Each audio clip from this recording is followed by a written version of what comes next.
Hello everyone, and in this video I will talk about how to send money with Lloyds Bank. But first please subscribe to the channel. So without further ado, let's dive in. When you want to send money within UK or abroad with Lloyds Bank, there are two ways to go. Mobile banking app. Access your account and navigate to the More menu. From there, opt for the Send Money Outside UK option. For a recipient you have paid previously, click Select an international recipient and choose from the list. If it's a first-time payment, select Pay Someone New. Pick the country and enter the recipient details. Specify the amount and the currency.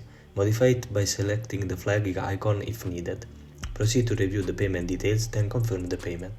Additional security check may be required for new recipients. Or Internet banking. Sign in to your account and navigate to the More Action selection.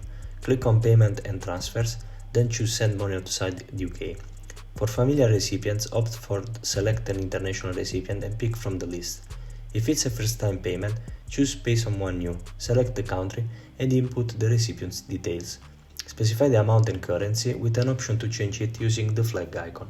Proceed to review the payment details, then click Confirm Payment to finalize the request.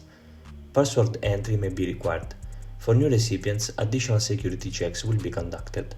And there we have it. If you find this video helpful, please consider leaving a like and subscribe to the channel.